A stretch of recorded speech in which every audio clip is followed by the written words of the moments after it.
বাবেরা, নওজোয়ান তরুণেরা, আল্লাহ পাক সাহাবা হুজুরদেরকে পরীক্ষা নিয়েছে। ইহুদি খ্রিস্টান রাজা আমার রাসূলুল্লাহকে সাহাবাদেরকে পরীক্ষা নিবার জন্য রেশমের কাপড় বিছিয়ে দিয়েছে।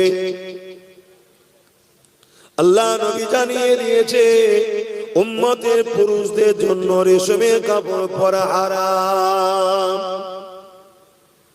উম্মতের পুরুষের জন্য সোনা ব্যবহার করা হারাম। এই সোনার মধ্যে যে ধাতু আছে, এই ধাতু পুরুষের শরীরে শুট করে না। যেটা এত মারাত্মক ব্যাধি হয়, এত মারাত্মক ক্ষতি হয়, এই জন্য আল্লাহ রাসূল নিষেধ করেছে।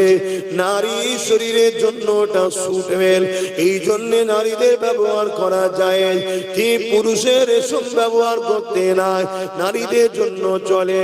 কেন পুরুষের এসে এমন একটা পোকা দিয়ে তৈরি যেটা পুরুষের শরীরের জন্য সুটেবল নয়, এই জন্য রাসূলুল্লাহ নিষেধ করেছে।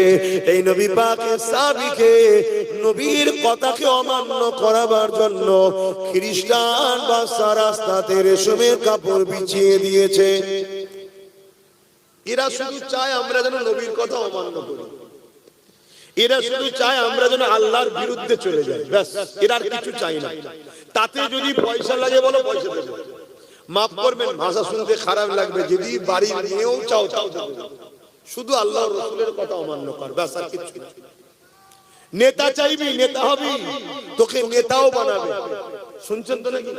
পদ লাগবে, এলে লিজা, শুধু আল্লাহ রাসূলের কথাকে অমান্য কর।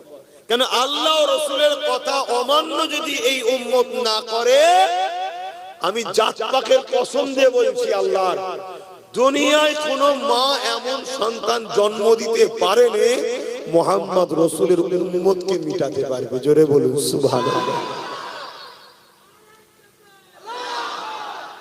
আল্লাহ বুঝতে পারছেন? আমাদের তো ভাবতে হবে যে কে আপন আর কে পর। নওজওয়ানেরা, তরুণেরা, এ নবী পাকের প্রেমিকেরা, আল্লাহ নবীর সাহাবী যখন ওই রাস্তা দিয়ে হেঁটে যাবে, হুজুরের নজরে পড়ে গেল রেশমের কাপড় বিছানো রয়েছে।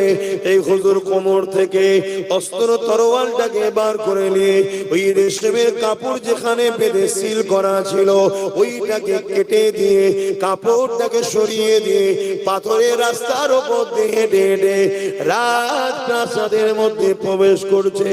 রাজা দূর থেকে দেখতে লেগেছে মুহাম্মদ রাসূলুল্লাহর গোলাম, নবী পাকের অনুসারী, নবী পাকের সাহাবী, নবী পাকের পাঠানো দূত, সে রেশমের কাপড়কে সরিয়ে দিয়ে তার উপরে হাঁটলো না, সরিয়ে দিয়ে পাথরের উপর দিয়ে হাঁটতে লেগেছে, হাঁটতে লেগেছে। হেঁটে হেঁটে যখন রাজ দরবারে পৌঁছেছে, আল্লাহ নবীর সাহাবী দেখতে লেগেছে দুটো চেয়ার রয়েছে, একটা চেয়ারে রাজা নিজে বসে রয়েছে, আর একটা চেয়ার রাসূলুল্লাহ সাহাবীর জন্য রেখেছে। যে চেয়ার কি দিয়ে তৈরি? পুরুষদের জন্য সোনা ব্যবহার করা।